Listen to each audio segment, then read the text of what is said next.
अपयशी मुख्यमंत्री देवेंद्र फडणवीसांनी निवडणूक आयोगाची वकिली करू नये. खासदार प्रणिती शिंदे.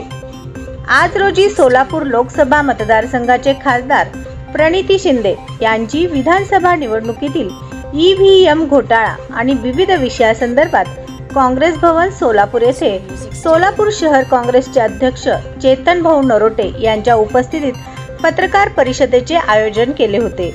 या पत्रकार परिषदेत बोलताना खासदार प्रणिती शिंदे म्हणाल्या की विधानसभा निवडणुकीत भाजपाने षडयंत्र करून जिंकले म्हणून राहुलजी गांधी यांनी एक लेख लिहून भाजपाला उघडे पाडले. निवडणुकीतील सत्य परिस्थिती लोकांसमोर निदर्शनाला आणली. निवडणूक आयोगाला जाब विचारले असता निवडणूक आयोगाने त्याचे उत्तर न देता त्याचे उत्तर भाजपवाले आणि मुख्यमंत्री फडणवीस हे फसवे आकडेवारी देत उत्तर देत आहेत. मतदानाच्या वेळेनंतर मतदानाची आकडेवारी कशी वाढली याचे उत्तर देत नाहीत. सीसीटीव्ही फुटेज विचारले असता नरेंद्र मोदींनी कायदाच बदलून टाकला आणि सीसीटीव्ही फुटेज देता येत नाही म्हणून सांगितले. त्यामुळे फडणवीसांनी निवडणूक आयोगाची वकिली करू नये. महायुती सरकारच्या अपयशी कारभारामुळे जनतेचे हाल होत आहेत, त्याकडे लक्ष द्यावे असा टोला लगावला. सरकारी अधिकाऱ्यांवर प्रचंड दबाव असून आमच्या कार्यकर्त्यांना सुद्धा काम करायला अडचण निर्माण करत आहेत. भाजप अतिशय खालच्या पातळीचे राजकारण करत आहे म्हणून लोकशाहीचे चौथा स्तंभ असलेले पत्रकारांनी यांना उघडे पाडावे. तसेच आगामी सर्व निवडणुका बॅलेट पेपरवर झाल्या पाहिजेत. सोलापूर शहरात गेल्या 12 वर्षापूर्वी विमानसेवा सुरू होती. भाजपाच्या काळात बंद पडली. गेली 11 वर्ष देशात राज्यात भाजपाची सत्ता असून सुद्धा विमानसेवा का सुरू होऊ शकली नाही याचे उत्तर कोणीच देत नाही. काल सर्वांच्या प्रयत्नाने विमानसेवा सुरू झाली, त्याचे स्वागत करते. पण गोव्याला विमानसेवा सुरू करून कोणते उद्योग येणार आहेत? विमानसेवाच सुरू करायची असेल तर सोलापूर ते मुंबई, तिरुपती, बेंगलोर, हैदराबाद, पुणे विमानसेवा सुरू करा. त्यामुळे सोलापूर शहर जिल्ह्याचा विकास, प्रगती होईल. टेक्सटाईल, गारमेंट उद्योग, IT इतर उद्योग सोलापुरात वाढीस लागतील. नवीन उद्योग येतील. ऑपरेशन सिंदूर बाबत प्रचार सभेत मोठे मोठे फिल्मी डायलॉग करणारे मोदीजी ऑपरेशन सिंदूरची माहिती देण्यासाठी जगभरात शिष्टमंडळे पाठवित आहेत. व्यापाराची धमकी देऊन सीज फायर मी करायचे लावले म्हणून आतापर्यंत अमेरिकेचे राष्ट्रपती डोनाल्ड ट्रम्प आतापर्यंत 12 वेळा जाहीरपणे सांगितले. त्यावर मोदी मुख गिळून गप्प आहेत. त्यामुळे सैन्य दलाचे मनोबल कमकुवत होत आहे. जनतेची आणि विरोधी पक्षाची मागणी आहे की संसदेत येऊन देशातल्या लोकांना याची माहिती द्यावी. ते येत नाहीत आणि माहिती देत नाहीत. भारताचा विजय का घोषित केला नाही? त्यामुळे आम्ही ऑपरेशन सिंदूर संदर्भात विशेष अधिवेशनाची मागणी करत आहोत. 1971 साली कणखर म्हणून ओळखल्या जाणाऱ्या तत्कालीन अमेरिकेचे राष्ट्रपती निक्सन यांना इंदिरा गांधींनी झुकवले होते. फ्रान्सने राफेलचे तंत्रज्ञान भारताला दिले नाही. परराष्ट्र मंत्री एस जयशंकर पाकिस्तानला अगोदरच सांगतो की आम्ही पाकिस्तानच्या तळावर हल्ला करणार. यामुळे पाकिस्तान सावध झाला. त्यामुळे आपल्या सैन्य दलाचे नुकसान झाले. अनेक जवान शहीद झाले. त्यांना शहीदांचा दर्जा दिला नाही. आतंकवादी हल्ला केलेले 4 आतंकवादी अजून फरार आहेत. ते का पकडले गेले नाही? मोदी सरकारच्या अशा कारभारामुळे भारत जगात कमकुवत आहे हे दिसून येत आहे. तळागाळातील लोक आमच्या सोबत असून काँग्रेस पक्ष आगामी जिल्हा परिषद, पंचायत समिती, महानगरपालिका निवडणूक पूर्ण ताकदीने लढणार आहे.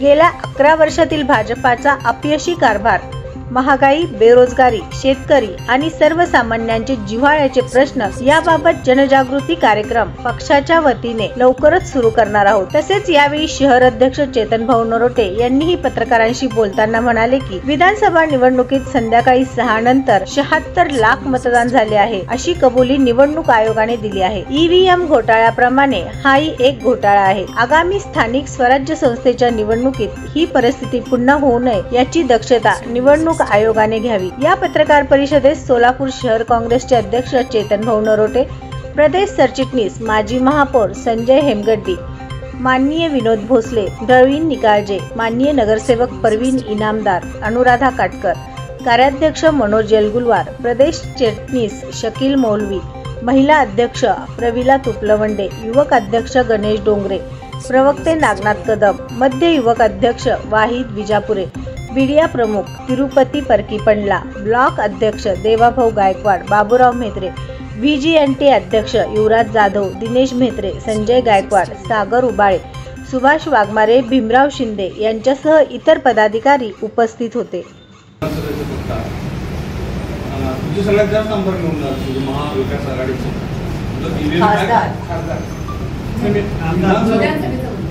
जिल्ह्यात सोलापूर जिल्हा ईव्हीएम हॅक होते, हे सगळं मॅन्युप्युलेट झालं असं तुमचं म्हणणं. सोलापूर जिल्ह्यामध्ये महाविकास आघाडीचे सगळ्यात जास्त आमदार निवडून आले, ते कसं काय झालं? त्यांनी काही ठराविक ठिकाणी जिकडे बीजेपीचं ऑपोजिशन होतं तिथेच त्यांनी हे मॅन्युप्युलेट केले. काही ठराविक सीट्सवर शहर मध्ये असेल, अक्कलकोट असेल, अशा ठिकाणी एवढं मतदान संख्या झाली नव्हती, अशा ठिकाणी त्यांनी मॅन्युप्युलेट केलं. जिथे देवेंद्र फडणवीसांचं कट कारस्थान पण असेल की त्यांना एकनाथ शिंदे आणि अजित पवारांना वीक दाखवायचं, आणि म्हणून ते पण आपल्याला खूप ठिकाणी त्या पद्धतीत दिसून येते. अगदी कालचाच कार्यक्रम ECIकडनं जे स्पष्टीकरण दिलं होतं त्यांचं असं म्हणणं आहे, काउंटिंगच्या वेळेस कोणीही हरकत घेतली नाही, त्यावेळेस हरकत घ्यायची सुविधा उपलब्ध होती, मग त्यावेळेस हरकत न घेता आम्ही क्षणाक्षणाला हरकत घेत होतो. आम्ही लोकसभेमध्ये पण 5च्या नंतर एवढं वोटिंग का झालं, आमची लोक लेखी हरकत घेत होते, तक्रार करत होते, पण ह्याची नोंद कोणी घेत नव्हतं. अतिशय खूप मोठ्या प्रमाणात, मला अधिकाऱ्यांचं पण वाईट वाटतंय, एवढ्या मोठ्या प्रमाणात आज दबाव या सोलापूर जिल्ह्यामध्ये वेगवेगळे आमदार आणि बीजेपी हे वरून, म्हणजे मी काय म्हणते, किरकोळ कारणासाठी पण डायरेक्ट CM जर फोन करायला लागले तर इतर काम नाही आहे का महाराष्ट्राची धुरा सांभाळायचं, आणि अधिकाऱ्यांवर प्रचंड दबाव आहे हे आम्हाला दिसून येते. आमच्या कार्यकर्त्यांना काम करायला अडचण. आज एवढं वाईट परिस्थिती की तुम्हाला दिसतंय की नेमकं काय चाललंय. आणि मी तुम्हाला हात जोडून विनंती करते, तुम्ही चौथा स्तंभ आहात.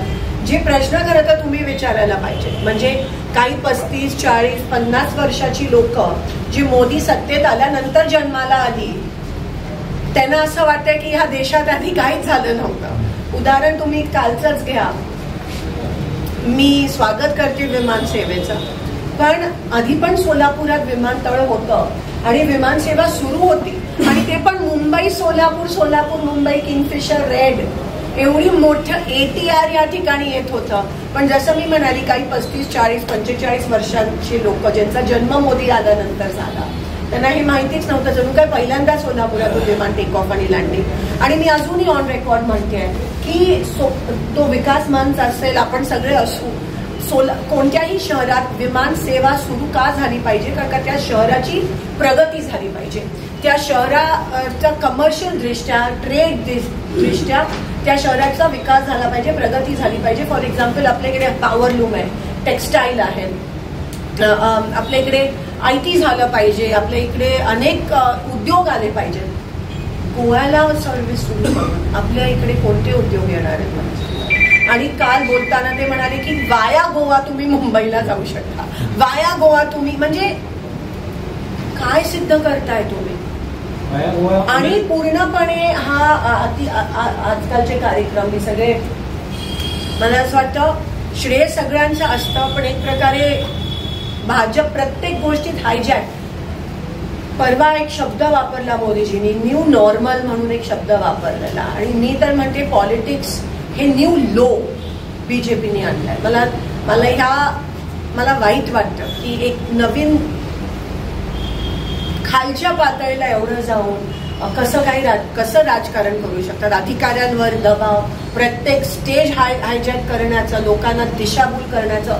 शेतकऱ्यांचे PM किसानचे इन्स्टॉलमेंट्स अजून आलं नाही की त्याच्याबद्दल उद्या दिशानंतर बोली नसतात का? केंद्र सरकारच्या योजनेची ती उद्याची मीटिंग आहे. प्रत्येक गोष्टी त्यांचं मॅनिप्युलेशन चाललंय. आणि आज ह्या जिल्ह्यामध्ये काँग्रेस पक्षाशिवाय आणि महाविकास आघाडी शिवाय हे एक्सपोज करणं, हे खरं तर तुम्ही हे प्रश्न विचारायला पाहिजे होते. आहे अजूनही वाईट वाटतं की ते प्रश्न विचारले जात नाहीत, आणि म्हणून आम्हाला हे करणं गरजेचं वाटतं. लोकांचे डोळे उघडणं महत्वाचं आहे. आम्हाला मुंबई सोलापूर, मुंबई हैदराबाद, सोलापूर हैदराबाद, सोलापूर मुंबई, सोलापूर बँगलोर, सोलापूर पुणे अशी एअर सर्व्हिस पाहिजे. उलट मला तर शंका आहे की हे गोव्याला करून इतर गोष्टींची तस्करी तर नाही वाढणार, कारण का नाही, खरंच तसंच आहे. आणि काय होणार आहे याच्यातून, तुम्ही काय साध्य करताय? आणि म्हणून लवकरात लवकर नाईट लँडिंगची फॅसिलिटी असायला पाहिजे सोलापुरात. आणि सोलापूर मुंबई हे ह्या ठिकाणी सुरू झालं पाहिजे. आम्ही पूर्ण ताकदीने जिल्हा परिषद पंचायत समिती या ठिकाणी लढणार आहोत. काँग्रेस एक आहे आणि तळागाळातली लोकही आमच्या सोबत आहेत. तुम्ही बघितलं 24च्या लोकसभेच्या इलेक्शनचं वातावरणच वेगळं होतं आणि ते घाबरूनच बीजेपीने प्रत्येक गोष्टीत मॅनिप्युलेशन केलं. फक्त ईव्हीएम नाही, लाडकी बहीण मॅनिप्युलेशन होतं, साम दाम दंडचा वाटप हे मॅनिप्युलेशन होतं, वेगवेगळ्या योजना ज्या जाहीर केल्या 7,500 जे डिपॉझिट केले ते पण मॅनिप्युलेशन. म्हणजे ते एवढे हताश झालेले की त्यांना कोणत्याही परिस्थितीत ते इलेक्शन जिंकायचं होतं. आम्ही 12 तारखेला मशाल रॅली काढतोय ह्या गोष्टीच्या विरोधात आणि वेळ पडली तर आम्ही उपोषणावर पण बसू, पण आम्हाला बॅलेट्स पाहिजेत ह्या जिल्हा परिषदेत. काल पालकमंत्री